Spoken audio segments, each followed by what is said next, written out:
بسم اللہ الرحمن الرحیم والسلام علی من اتبع الہدی زمزمۃ القرآن عن الصحابۃ الکرام۔ کار نبوت میں کردار صحابہ۔ اللہ کی طرف سے آسمان رسالت و نبوت کا آخری تابندہ ستارہ اسلام کے رکھوالوں کو دین اسلام کی امانت سونپ کر جب سفر آخرت کے ابدی سمندر میں اتر گیا تو کفر و نفاق، مدعیان نبوت، مانعین زکوٰۃ اور ارتداد کی ابلیسی تاریک موجوں نے سر اٹھایا، جن کو صحابہ رضی اللہ عنہم نے محنت شاقہ سے کچل کر رکھ دیا۔ نبی صلی اللہ علیہ وسلم کا دنیا سے گزرنا کیا تھا؟ ملک فتنہ و فساد کی لپیٹ میں آ گیا۔ 4 عظیم فتنوں نے سر اٹھا لیا تھا۔ نمبر 1، لوگ اسلام چھوڑ کر مرتد ہو چلے تھے۔ نمبر 2، بہت سے قبائل نے زکوٰۃ دینے سے انکار کر دیا تھا۔ نمبر 3، جگہ جگہ جھوٹی نبوت کے دعوے دار اٹھ کھڑے ہوئے۔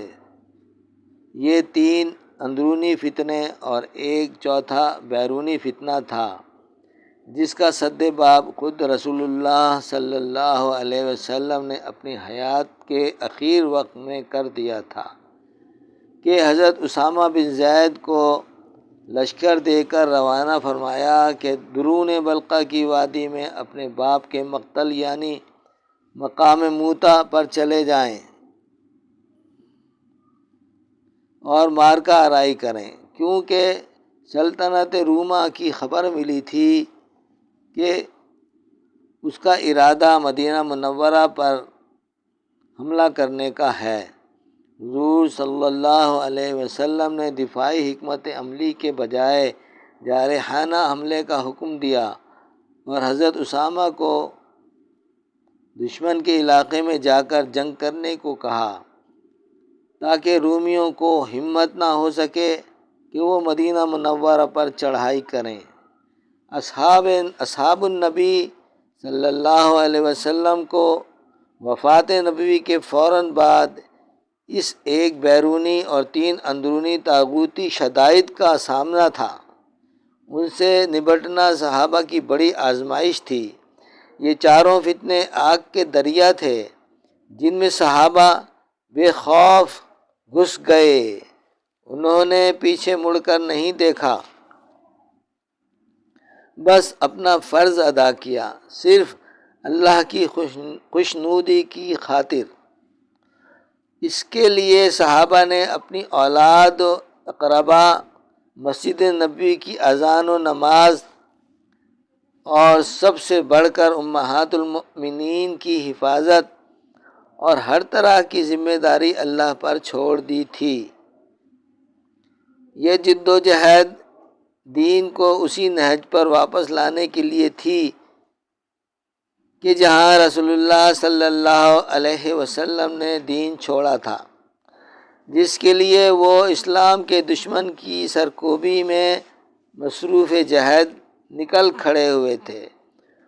اس موقع پر خلیفہ اول بلا فصل حضرت ابوبکر صدیق رضی اللہ تعالیٰ عنہ نے اس مقصد پاک کے حصول میں 12 لشکر جرار تشکیل دیے، 11 جھنڈے تیار کیے اور 11 سردار منتخب کر کے ایک ایک جھنڈا ہر ایک سردار کو دیا، جنہوں نے ثغور عرب میں فتنہ ارتداد، فتنہ عدم ادائیگی زکوٰۃ اور صوبہ نجد کے مقام یمامہ میں مسیلمہ کذاب سے اور کئی دوسرے مدعیان نبوت یعنی اسود عنسی، طلحہ اسدی، سجاح جیسی کذابہ اور مکذبین سب کے خلاف سخت جاں سوز نبر آزمائی کی اور شہادتوں کی تاریخی مثال رقم کی، یہاں تک کہ رسول خدا صلی اللہ علیہ وسلم کی حیات مقدسہ میں جتنے جنگ و جہاد، سرایہ و غزوات ہوئے، ان میں جانوں کا جو نذرانہ مجموعی اعتبار سے اللہ کے حضور پیش کیا گیا تھا وہ تعداد میں اتنا نہیں تھا جتنا صرف ایک جنگ یمامہ میں تھا، بلکہ اس سے بھی زیادہ تعداد میں صحابہ کی شہادتیں ہوئی تھیں۔ یہ شہادتیں نبی کی عدم موجودگی میں ہوئی تھیں، صرف ایک جنگ میں۔ یہ اخلاص و محبت کی انتہا ہے۔ یہ قربانی نہ صرف دعوت اعلاء کلمت اللہ کی راہ میں جاں بازی اور جانثاری پیش کرنے کے لیے تھی، بلکہ ختم نبوت پر کوئی سمجھوتا نہ کرنے کی مسلم دلیل ہے۔ مسلمہ وغیرہ حجاز و یثرب میں لڑنے نہیں آئے تھے، اور یہ منکرین محمد صلی اللہ علیہ وسلم سے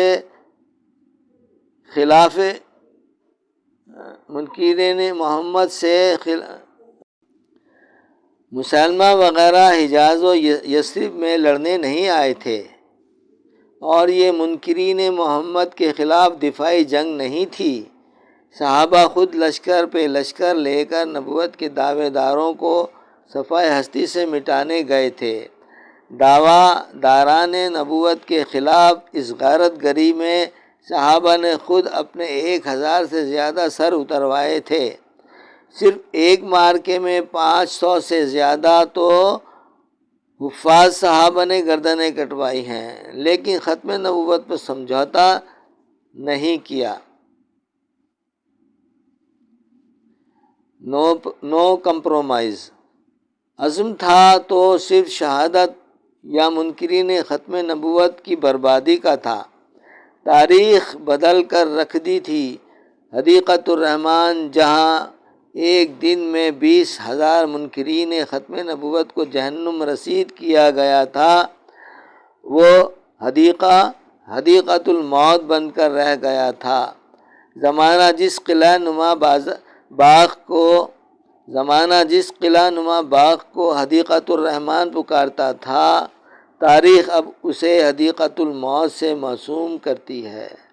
منکرین ختم نبوت کے خلاف معرکہ آرائیوں میں کائنات کے عظیم سردار و سالار مصروف کار رہے، جن میں حضرت اکرمہ بن عمرو بن حشام، حضرت شرحبیل بن حسنہ، حضرت خالد بن ولید، حضرت زید بن خطاب اور حضرت اسامہ بن زید عنہم اجمعین جیسے دنیائے قتال کے ناقابل شکست شہ سوار شامل تھے۔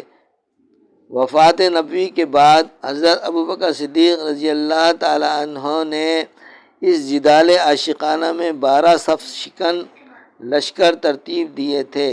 11 لشکر مختلف محاذوں پر روانہ کر کے سپہ سالار اعظم نے خود اپنے لشکر کو کوچ کا حکم دیا تھا۔ اس آخری لشکر کی سپہ سالاری خود سنبھالی تھی اور گھوڑے کی پیٹھ پر سوار ہوتے ہوئے قرآنی آیت تلاوت فرمائی، لا یکلف اللہ نفسا الا وسعها۔ اللہ تکلیف نہیں دیتا کسی شخص کو مگر جو اس کی گنجائش ہے۔ یہ تھی ان حضرات کی گنجائش۔ کم و بیش 2 برس کی مدت میں 12 لاکھ مربع میل کے رقبے پر پھیلے ہوئے جزیرۃ العرب اور عراق میں صحابہ نے صدیق اکبر کی سیادت و قیادت میں کفر و نفاق کا خرابہ کر ڈالا اور ملک عرب کو ایسی حالت میں واپس لا کھڑا کیا جس حالت میں رسول اللہ صلی اللہ علیہ وسلم چھوڑ کر گئے تھے۔ دنیائے عالم کے خطہ ارضی صحرا نما عرب کے صوبہ حجاز کے شہر مکہ معظمہ، جس کا پرانا نام ام القریٰ ہے، یہاں سے رسول اللہ صلی اللہ علیہ وسلم نے اللہ کا آخری دین پھیلانے کا آغاز کیا تھا۔ جیسا کہ قرآن فرما رہا ہے کہ وہی ہے جس نے اٹھایا امیوں میں ایک رسول انہی میں کا یہ امی رسول پڑھتا ہے ان کے پاس اس کی آیتیں اور ان کو سنوارتا ہے اور ان کو سکھاتا ہے کتاب اور عقل مندی۔ یہ جو اختتام رسالت اور ختم نبوت کے خدائی فیصلے کا آغاز ہوا تھا وہ یثرب یعنی مدینہ منورہ میں صدیقہ کائنات کے حجرہ اجالہ میں سن 11 ہجری کی پہلی سہ ماہی کو انجام بخیر ہوا۔ حجرہ عائشہ صدیقہ کائنات کو یہ شرف حاصل ہے کہ یہاں نبیین، صدیقین اور شہداء کے سرخیل جمع ہو گئے ہیں۔ اولیاء اور انبیاء کے اس مرجع خاص ٹکڑۂ زمین کو جو مقام حاصل ہے اس کی کوئی نظیر نہیں کہ امام الانبیاء، صدیق اکبر اور فاروق اعظم جیسی ہستیاں اس میں آرام فرما رہی ہیں۔ محمد امی رسول رسالت و نبوت کے خاتم بن کر آئے۔ شیخین اصحاب رسول نے رسالت و نبوت کے کام کی تکمیل کی اور قیامت تک کے لیے امت کے مہدی و رہنما بن کر ہادی عالم کے پڑوس میں بسیرا کر لیا۔ دور صدیقی میں اللہ رب العزت نے حضرت ابوبکر صدیق رضی اللہ تعالی عنہ کی سیادت اور صحابہ کی معیت میں دین اسلام کو سربلند کیا۔ اسلام نے عرب دنیا سے باہر قدم نکالا اور خدائی فیصلہ کہ اسلام کے ہدف ثانی کا آغاز ہوا اور قیامت تک کے لیے دین اسلام کی عمارت کی بنیادوں کو مستحکم کر دیا، جس کا مختصر حال آپ کے گوشے گزار ہوا۔ پھر اللہ نے ازلی دوست اور سفر ہجرت کے یار غار کی مفارقت تمام کر دی اور دوست کے پاس دوست کو سلا دیا۔ خلیفہ بلا فصل نے 23 جمادی الثانی 13 ہجری بعد مغرب بروز منگل 63 سال کی عمر میں انتقال فرمایا۔ پھر مرضی الہی سے یہ امانت خلافت ثانیہ کی صورت میں حضرت عمر فاروق رضی اللہ تعالی عنہ کے سپرد کی گئی۔ حضرت فاروق اعظم کی قیادت میں صحابہ نے تحفظ دین اسلام نہیں کیا، وہ تو صدیق اکبر کر چکے تھے، بلکہ بلاد عرب سے باہر فتوحات کو جاری و ساری کر گئے تھے۔ عمر رضی اللہ تعالیٰ عنہ نے سنت صدیقی جاری رکھی اور عرب سے نکل کر غیر عرب کو اسلام کے نور سے منور کر دیا اور مزید 10 لاکھ مربع میل کا اضافہ کر اسلامی سلطنت کا رقبہ 22 لاکھ مربع میل پر پھیلا دیا۔ زمانہ نبوی تک دین اسلام حدود عرب میں محدود تھا۔ دور صحابہ میں سورہ جمعہ کے فرمان پر عمل شروع ہوا۔ خلیفہ ثانی نے اپنے پیش رو کے چھوڑے ہوئے کام کو آگے بڑھایا۔ صحابہ کی دلیری اور جاں بازی نے دور فاروقی میں کفر و کفار جہاں کو حواس باختہ اور مغلوب زمانہ کر کے رکھ دیا تھا اور وقت کی بڑی بڑی عالمی طاقتوں کو تخت و تاراج کر کے کفر و شرک کے شہنشاہوں کو رسوا کر دیا تھا اور توحید کا بول بلند فرما دیا تھا۔ کفر و شیطانی طاقتوں کا طلسم ٹوٹ گیا تھا اور بھٹکی ہوئی انسانیت ضلالت و گمراہی سے نکل کر ہدایت پر آ گئی تھی۔ یہ تھی تعبیر وَآخَرِينَ مِنْهُمْ لَمَّا يَلْحَقُوا بِهِمْ، سورہ جمعہ آیت 3۔ اور ایک وہ ہیں جو ان امیوں کے علاوہ ہیں، ابھی نہیں ملے ان اہل عرب امیین سے، یعنی جو اقوام ابھی اہل اسلام سے ملی نہیں تھیں اب ایمان میں داخل ہونے لگیں، جیسا کہ سورہ جمعہ کے شروع آیت نمبر 2 میں ہے، وہی ہے جس نے اٹھایا امیوں میں ایک رسول انہی میں کا، یعنی ام القریٰ کا رہنے والا امی رسول، پڑھا کرے ان کے پاس اس کی آیتیں اور ان کو سنوارے اور سکھائے کتاب اور عقل مندی۔ اس موقع پر ہم آپ کو یہ بتاتے چلیں کہ شہر مکہ کا پرانا نام ام القریٰ ہے، اسی نسبت سے یہاں کے رہنے والوں کو امی کہا گیا ہے۔ خود رسول اللہ صلی اللہ علیہ وسلم کو امی رسول قرآن نے بتایا، مگر لوگ عام طور سے ناواقفیت کی بنا اور غیروں کی سازش کی بنا امی کے معنی ان پڑھ بتاتے ہیں، حالانکہ اسی سورہ جمعہ کی آیت نمبر 2 میں اسی امی رسول کا بتایا گیا ہے کہ وہ ان امیوں کو آیتیں پڑھ کر سناتا ہے اور سکھاتا ہے کتاب اور عقل مندی۔ سوچنے کی بات ہے، حضور قرآن وہ رسول پڑھاتا ہے وہ کتاب جو بڑے بڑوں کی کمر توڑ دینے والی عظیم کتاب ہے سمجھ کے اعتبار سے، اور یہ رسول تزکیہ کرتا ہے اور عقل مندی سکھاتا ہے۔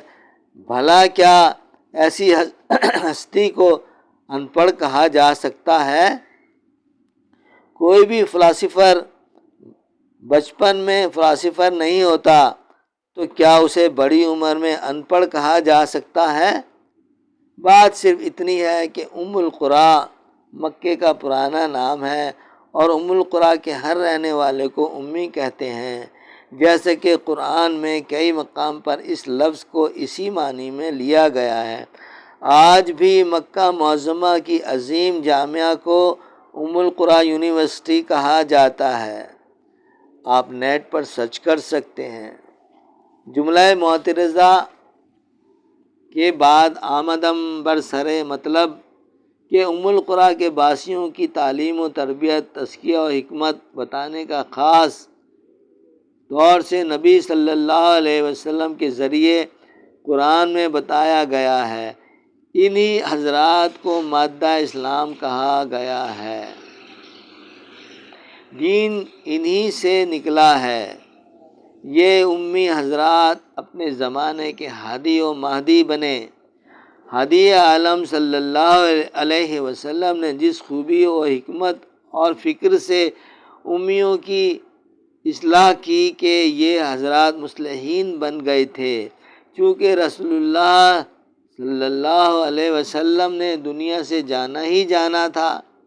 جزیرۃ العرب کی حدود میں رسول اللہ صلی اللہ علیہ وسلم نے اپنا فریضہ ادا کر دیا تھا، مگر ضرورت تو تمام عالم کو تھی کہ سب کو ہدایت ملے، یعنی پوری دنیا میں اسلام پھیلانا مقصود تھا، اور دوسری طرف آپ پر نبوت کے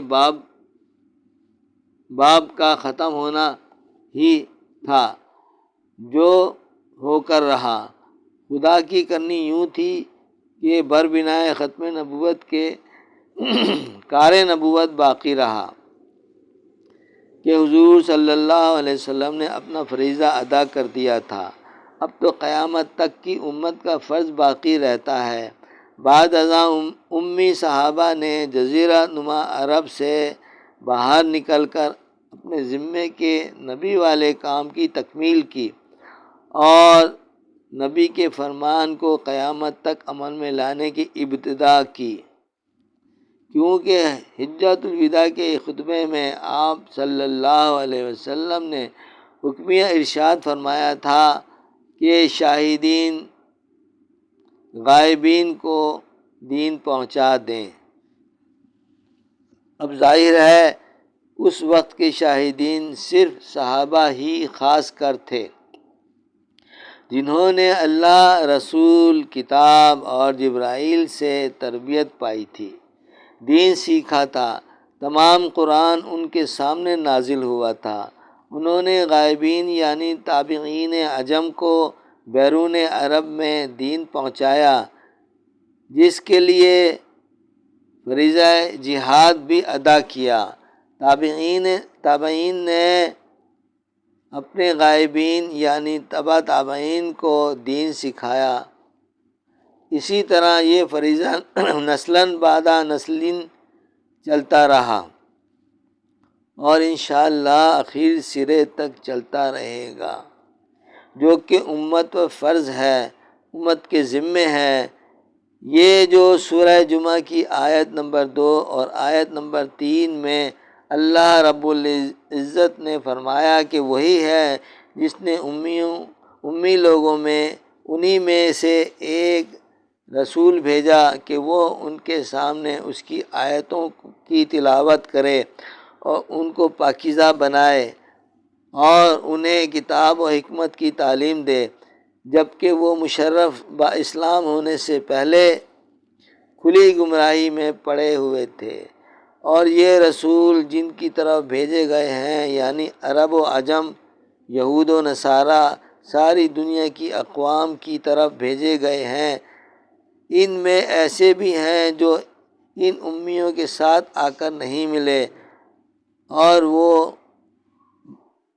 وہ تعالیٰ بڑے اقتدار والا ہے۔ یعنی یہ رسول جن کی طرف بھیجے گئے ہیں ان میں امی اور دیگر عرب کے مشرک، عجم کے ایرانی مجوس اور ہند کے ہنود، شام و روم کے یہود و نصارہ اور مصر کے قبطی وغیرہ سب شامل ہیں۔ چنانچہ ساری امت میں یہ شرف شیخین یعنی خلیفہ اول ابوبکر صدیق رضی اللہ تعالی عنہ اور امیر المؤمنین حضرت عمر فاروق کو حاصل ہوا کہ جو کار نبوت رسول اللہ صلی اللہ علیہ وسلم نے امت پر چھوڑا تھا، جیسا کہ سورہ جمعہ کی آیت نمبر 2 سے ظاہر ہے کہ یہ رسول جن کی طرف بھیجے گئے ہیں ان میں کچھ اقوام وہ ہیں جو بعد میں الحاق کریں گی، اہل اسلام سے ملیں گی، بعد میں امت مسلمہ سے مسلم بن کر ملنا پڑے گا۔ ظاہر ہے وفات نبوی کے بعد انہیں کون ایمان کی دعوت دے گا؟